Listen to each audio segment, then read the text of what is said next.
Mohamed Hadid has been all over the news lately, and rightfully so, as one of the most well-known real estate developers on the planet due to his involvement in building luxury hotels and mega mansions. Plus, with Mohamed being father to two of the most famous supermodels out there right now, Bella Hadid and Gigi Hadid, who collectively have over 100 million followers online, it's no surprise that when something happens in the real estate world with Mohamed Hadid's name attached to it, it makes headlines. A lot of you are probably familiar with the Hadid name from my videos in the publicity around 901 Strada Vecchia Rd. This is the $100 million mega mansion that he was basically forced to sell a few months ago because Los Angeles County ordered him to tear it down. But in today's video, we're not here to talk about Strada Vecchia anymore. We're instead diving into the 70-acre piece of land overlooking Beverly Hills called Franklin Canyon that Hadid also once planned to sell for $100 million. But now, after years of controversy, the property is set for bankruptcy auction after a never-ending string of development delays. So let's get into it, but really quick introduction in case there's anyone new around here. So my name is Scott. I'm a real estate developer myself out of Arizona. So here on my channel, we talk all things real estate. Hit that subscribe button down below if you're into that kind of thing. I'm putting new videos out every week. Now, when I say that Mohamed Hadid is both experienced and well-known, I mean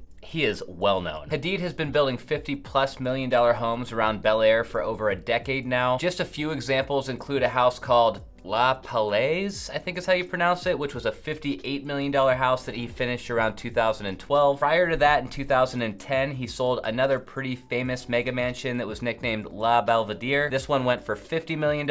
And as we speak, Hadid has the largest home ever permitted in Los Angeles County for sale. It's only permitted, it's not even built yet, and that one they're asking $250 million for. Just these couple of projects barely scratch the surface on what Hadid has accomplished over his real estate development career. So I'm only sharing that to say that for him to take on a project like we're talking about today in Franklin Canyon is not unusual for Hadid at all. It's really just par for the course. Speaking of Franklin Canyon, if you're not familiar with this beautiful and picturesque region in the Los Angeles area, Franklin Canyon is a 600-acre park located north of Sunset Boulevard that is surrounded by congested neighborhoods in every direction, but the canyon area itself is most known for its beautiful hiking trails that weave a few miles through the canyon and overlook the city and the basin at the summit. You can always count on Instagram to give us a current feed of what's going on anywhere in the world. And when searching the Franklin Canyon hashtag, you quickly start to see what people love so much about this region. I mean, it's kind of hard to believe that this place is smack in the middle of Los Angeles, just minutes away from the Beverly Hills Hotel and Rodeo Drive. Angelinos have been going to Franklin Canyon to escape the chaos of the city for years now. And because of its central location and beauty, it's one of the most popular hiking regions in the area by far. With these trails offering such a special and unique backdrop, the Franklin Canyon area was even host to some Hollywood movies like American Horror Story and Friday the 13th. Fast forward to 2006 though, that is when the deep-pocketed real estate developer Mohamed Hadid started scooping up individual parcels in the northeastern region of Franklin Canyon,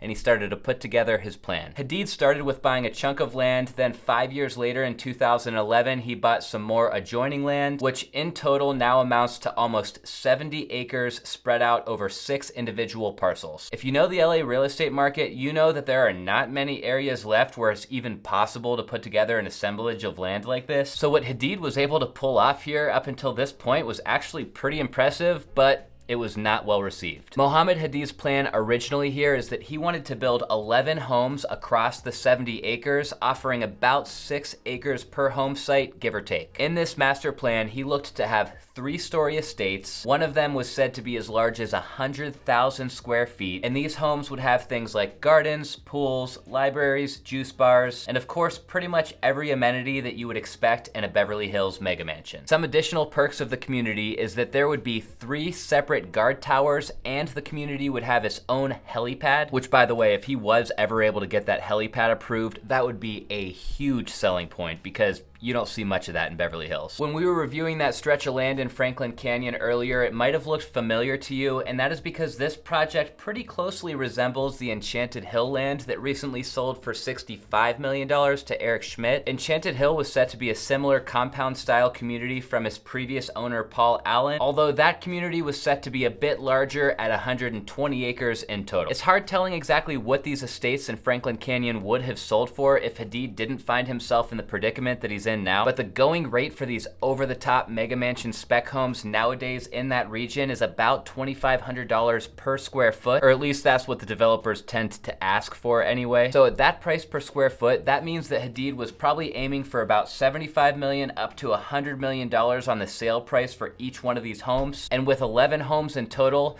that would have made for a $1 billion community if this eventually sold out. You've probably caught on by now that even though Hadid had this grand plan to develop his Franklin Canyon land, things did not exactly go according to plan. The biggest issues that the locals have with Hadid's project is the fact that the hiking trails in that canyon run about 1.5 miles in total, and about a third of that trail runs right through Hadid's proposed project. As if a third of this hiking trail being cut short isn't bad enough, another obvious opposition was just the fact that what Hadid was proposing would ultimately result in a decade of construction and traffic and noise, followed by the eyesore of a bunch of mega mansions sprinkled around the canyon, which naturally people thought there was enough mega mansions already. In 2011, the neighbors and opponents of Mohamed Hadid's project went up against him, and they actually won a case to stop the development of the project. Of course, Hadid fought back though, and by 2016, Hadid actually won the case in court, giving him rights to develop the land. He just needed to get through the regular zoning and permitting process like on any other project. This 2016 win in court was a pretty big deal because it officially meant that the hikers needed to stay off his private property. Now moving on to the debt side of the story, there's no report that tells us exactly how much debt Hadid went into in total on this project, but I pieced together a couple of reports which have told me that his debt has piled up to at least $30 million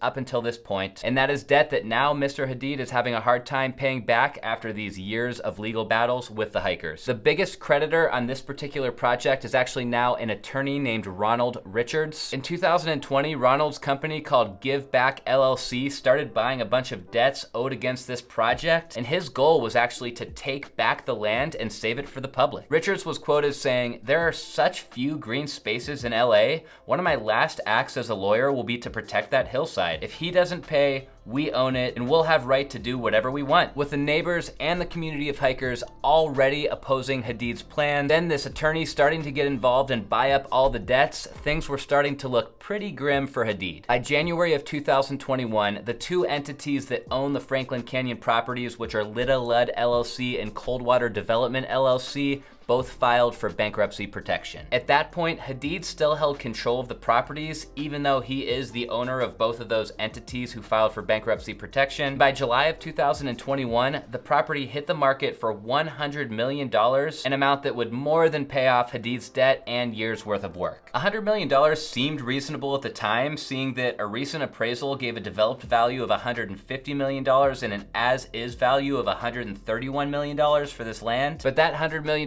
price point didn't last very long, because shortly afterwards the price was slashed by a whopping 50% down to $50 million, with a listing being handled by Rodrigo Iglesias from Hilton and Highland. With Iglesias, Hadid was even proposing an NFT project, which meant that if you invested in this NFT, then you would have access to a capsule of reports and property records related to Franklin Canyon, which is pretty cool. But despite the massive price drop and the creative NFT marketing, there still wasn't a whole lot of activity on the listing. By December of 2021 though, the most promising news for the project yet came when Sahara Construction Company, the same company who bought Hadid's other troubled lot off Strada Vecchia, offered $37 million for the Franklin Canyon land. That deal with Sahara Construction though didn't last long. They ultimately ended up walking away from their offer, and that's what brings us to where we are today, and that is a coming bankruptcy auction for the Franklin Canyon lots. When somebody goes $30+ million into debt, then they find themselves in a position where they can't afford to pay those loans anymore, then they try to sell that asset and don't succeed. There's only a few outcomes at this point. The first potential outcome is simple, and that is that the home gets sent to foreclosure by the first position lien holder. Or the second potential is that the property ends up going to a bankruptcy auction, and that would be because the debtor had filed for bankruptcy protection. In the case of the Franklin Canyon lots, since Hadid was not able to keep up with his payments and he did file for bankruptcy protection, a court-appointed trustee has been assigned, and they will be overseeing and auction of these lots next week. They'll be calling this auction the Royalton auction, and it sounds like these 6 lots will be made available to buy in a bundle, or if you're a buyer and you only want one individual lot, that'll be an option as well. Just like any other auction of this caliber, these lots will sell for whatever they sell for. All of the creditors will then be paid back with the proceeds in order of what position they're on title, and then if there's any money left over in the end, that'll go to Hadid. There are 2 companies behind the auction sale. The first is called 360 Advisors, and the other one is called Transin. According to the auction page, they say that 360 has created, managed, and implemented innovative asset management and disposition solutions. What they say about Transin is that those guys have conducted more than 10,000 auction sales through 48 states and the District of Columbia, with a success rate of 90%, selling more than $2 billion of assets for its clients. Just scanning the auction page, you'll see first here is some drone footage of the lots in the surrounding area, with 65.63 acres being auctioned off on March 24th, 2022. They of course describe the 360-degree views that sweep from downtown to the ocean. There's a small photo gallery of shots that some of these we already looked at earlier, but this just kind of further showcases the reality that this land is partially developed but still has a long way to go. Then last, there's some information about if you want to participate in the auction, how the bidding process looks, the due diligence, the deposit required, and then other terms of the sale. When we saw the one go up for auction a couple of weeks ago for $141 million,